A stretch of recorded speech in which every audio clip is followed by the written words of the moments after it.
Surendra Singh Negi ji, Bharatiya Janata party के जिला अध्यक्ष श्री गजपाल बर्तवाल जी, संदीप रावत जी, नगर पालिका परिषद के अध्यक्ष गोपेश्वर, श्री गणेश शाह जी, नगर पालिका परिषद कर्णप्रयाग, संदीप नेगी जी, गौचर, तेजपाल रावत जी, ब्लॉक प्रमुख देवाल, हिमा नेगी जी, ब्लॉक प्रमुख नंदानगर, हुकुम सिंह जी, अध्यक्ष मंडल अध्यक्ष गैरसैंण श्री गणेश चंदोला जी, ब्लॉक प्रमुख नारायण बगड़, गौरव कुमार जी, जिलाधिकारी चमोली सुरजीत पवार जी, पुलिस अधीक्षक अभिषेक त्रिपाठी जी, सीडीओ चमोली महावीर रावत जी, अरुण मैठानी जी, विनोद कनवासी जी, कुलदीप सिंह जी, देवेंद्र सिंह देवा जी, अतुल शाह जी एवं यहाँ पर आए हुए हमारे सभी जनप्रतिनिधिगण, सभी हमारे वरिष्ठ आंदोलनकारी जिन्होंने इस राज्य के निर्माण में अपना बहुत संघर्ष किया, योगदान दिया। मैं आप सब लोगों से निवेदन करता हूं, बैठ जाइए, थोड़ा बैठ जाइए। सभी आंदोलनकारियों को मैं निवेदन कर रहा हूं, बैठ जाएं, बैठा दीजिए सबको। दलवीर जी, सब लोग बैठ जाए, बैठ जाइए। जिलाधिकारी जी भी कह रहे हैं, मैं भी कह रहा हूं, बैठिए। आप ही लोगों के लिए सब हो रहा है, बैठिए, सब बैठिए, बैठा ले सबको। और विभिन्न ग्राम सभाओं से आए हुए सभी हमारे बड़े बुजुर्ग, माताएं, बहनें, सभी हमारे युवा नौजवान साथी, प्यारे बच्चों, सभी विद्यालयों से आए हुए शिक्षकगण, आज की परेड में जिन्होंने यहाँ पर शानदार परेड का आयोजन किया है, ऐसे हमारे परेड कमांडर और पूरी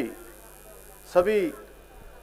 कंपनियों से, सभी विभागों से, अलग अलग बटालियनों से आए हुए सभी हमारे सुरक्षा बल के अधिकारीगण, जवान, एनसीसी के कैडेट्स, मैं आज के इस अवसर पर आप सभी को उत्तराखंड राज्य स्थापना की रजत जयंती वर्ष की हार्दिक बधाई देता हूं, हार्दिक शुभकामनाएं देता हूं। आज के इस ऐतिहासिक अवसर पर मैं देश की रक्षा के लिए अपना सर्वोच्च बलिदान देने वाले वीर जवानों एवं उत्तराखंड राज्य के लिए अपना सर्वस्व न्यौछावर करने वाले सभी अमर बलिदानियों को, हमारे राज्य आंदोलनकारियों को भी मैं श्रद्धापूर्वक नमन करता हूं। साथ ही मैं आज पुलिस के उन शहीद जवानों और अधिकारियों का स्मरण करता हूं जिन्होंने प्रदेश व समाज की शांति के लिए अपना सर्वोच्च बलिदान दिया है। मैं पूर्व प्रधानमंत्री, भारत रत्न स्वर्गीय श्रद्धेय अटल बिहारी वाजपेयी जी को भी नमन करता हूं, जिनके प्रधानमंत्रित्व कार्यकाल में उत्तराखंड राज्य की स्थापना हुई और उन्हीं के कालखंड में राज्य को विशेष औद्योगिक पैकेज के माध्यम से इस राज्य की नींव को मजबूती प्रदान करने का काम हुआ। भाइयों बहनों, हम सभी उत्तराखंड वासियों का सौभाग्य है कि हमारे गौरवशाली राज्य की 25 वर्षों की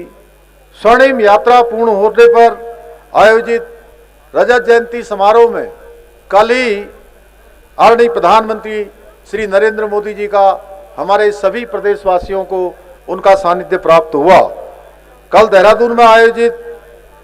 समारोह में आदरणीय प्रधानमंत्री जी ने अपने शब्दों को पुनः दोहराया जो उन्होंने वर्ष 2021 में बाबा केदार के धाम की दिव्य धरा से कहे थे कि ये दशक उत्तराखंड का दशक होगा। उनके इन शिवमयी शब्दों को चरितार्थ करने के लिए हमारी सरकार संकल्पित होकर निरंतर कार्य कर रही है। हमने बीते 4 वर्षों में राज्य में रोजगार एवं स्वरोजगार के साधनों को बढ़ाने के साथ साथ विभिन्न क्षेत्रों में 30 से अधिक नीतियों को लाकर, नई नीतियों को बनाकर प्रदेश के समग्र विजन को प्रस्तुत करते हुए राज्य को प्रगति के पथ पर ले जाने का प्रयास किया है। इन्हीं प्रयासों का परिणाम है कि आज हमारा राज्य विभिन्न चुनौतियों का सामना कर अनेक क्षेत्रों में देश का अग्रणी राज्य बनकर उभरा है। हमने किसानों की आय में वृद्धि करने में देश भर में पहला स्थान प्राप्त किया है। हमारी कंपाउंड एनुअल ग्रोथ रेट 12.69% रही है, जो राष्ट्रीय औसत से 4 गुना अधिक है। साथ ही आज हमारा राज्य युवाओं को रोजगार देने के और उनके उपलब्ध अवसर कराने में भी देश का अग्रणी राज्य बनकर उभरा है। हमने प्रदेश की बेरोजगारी दर में 4.4% की रिकॉर्ड कमी लाकर राष्ट्रीय औसत को भी पीछे छोड़ने का काम किया है। इतना ही नहीं, ईज ऑफ डूइंग बिजनेस में उत्तराखंड को अचीवर्स तथा स्टार्टअप रैंकिंग में लीडर्स की श्रेणी प्राप्त हुई है। साथ ही नीति आयोग द्वारा जारी सतत विकास के लक्ष्यों को प्राप्त करने में 2023-24 के इंडेक्स में हम सभी को गर्व होना चाहिए कि हमारा राज्य उत्तराखंड देश के पहले स्थान पर आया है। इसके साथ ही हमारे 4 गांव जखोल, हरसिल, सूपिया और गुंजी को देश में सर्वश्रेष्ठ पर्यटन ग्राम पुरस्कार मिला है। वहीं राष्ट्रीय फिल्म पुरस्कारों में उत्तराखंड को मोस्ट फिल्म फ्रेंडली स्टेट के अवार्ड से भी सम्मानित किया गया है। भाइयों बहनों, आदरणीय प्रधानमंत्री जी के उत्तराखंड के प्रति उनका विशेष लगाव उसी का परिणाम है कि आज उनके मार्गदर्शन और सहयोग से हमारा उत्तराखंड विकास और समृद्धि के अनेक कीर्तिमान स्थापित कर रहा है। आज केंद्र सरकार के सहयोग से राज्य के अंदर विभिन्न परियोजनाओं में 2 लाख करोड़ रुपए की धनराशि से, उससे भी अधिक की धनराशि से अनेक योजनाएं आज गतिमान हैं। आदरणीय प्रधानमंत्री जी की प्रेरणा से हमारी सरकार द्वारा प्रदेश में जहां एक और शिक्षा, स्वास्थ्य, सड़क, खेल, पेयजल, हवाई कनेक्टिविटी जैसे प्रमुख क्षेत्रों में आधुनिक इंफ्रास्ट्रक्चर को विकसित करने की दिशा में सार्थक प्रयास किए जा रहे हैं, वहीं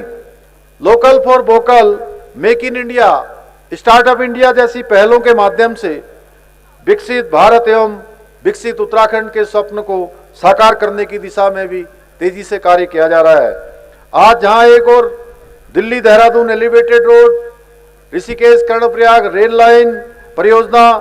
भारतमाला पर्वतमाला परियोजना, अमृत योजना, ऑल वेदर रोड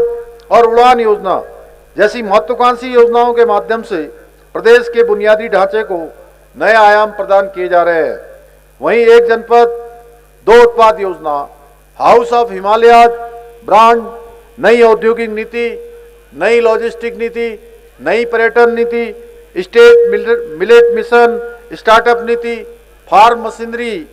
बैंक योजना, एप्पल मिशन, कीवी मिशन और स्वरोजगार योजनाएं, इन योजनाओं की पहल के माध्यमों से हम प्रदेश की स्थानीय अर्थव्यवस्था को मजबूती प्रदान करने के साथ ही आदरणीय प्रधानमंत्री जी के लोकल टू ग्लोबल के मंत्र को साकार करने का कार्य भी कर रहे हैं। इन योजनाओं के माध्यम से न केवल रोजगार के अवसर बढ़ रहे हैं, बल्कि औद्योगिक क्षेत्र और कृषि के क्षेत्र में के संभावनाओं के नए द्वार भी खुल रहे हैं। आदरणीय प्रधानमंत्री जी ने राज्य स्थापना की रजत जयंती के अवसर पर उत्तराखंड को 8,000 करोड़ रुपए से अधिक की विकास परियोजनाओं की सौगात दी है। साथ ही उन्होंने हमें कई लक्ष्य भी दिए हैं, जिनके माध्यम से उत्तराखंड आने वाले वर्षों में विकसित भारत के पथ प्रदर्शक पथ राज्य के रूप में स्थापित होगा और पूरे देश के सामने एक उदाहरण प्रस्तुत करेगा। उनके आह्वान के अनुसार ही हम उत्तराखंड को विश्व की आध्यात्मिक राजधानी बनाने के लिए आदरणीय प्रधानमंत्री जी के लक्ष्य को साकार करने की दिशा में निरंतर कार्य कर रहे हैं। साथ ही हम केदारखंड और मानसखंड मंदिर माला मिशनों के द्वारा अपने प्राचीन मंदिरों के संरक्षण और संवर्धन सौंदर्यीकरण के लिए संकल्पित हैं। इतना ही नहीं, हम ऋषिकेश और हरिद्वार को योग और आध्यात्मिक केंद्रों के रूप में वैश्विक स्तर पर प्रमोट करने के उद्देश्य से योजनाबद्ध तरीके से कार्य कर रहे हैं। साथ ही हमने आदरणीय प्रधानमंत्री जी के नेतृत्व और मार्गदर्शन में शीतकालीन यात्रा की पहल की है, जिसके माध्यम से राज्य में 12 महीने पर्यटन की निरंतरता सुनिश्चित की जा रही है। इतना ही नहीं, हम नई पर्यटन नीति, नई फिल्म नीति, होम स्टे मॉडल और बेड इन उत्तराखंड जैसी अभिनव पहलों के माध्यम से राज्य में तीर्थाटन और पर्यटन को बढ़ावा देने की दिशा में भी कार्य कर रहे हैं।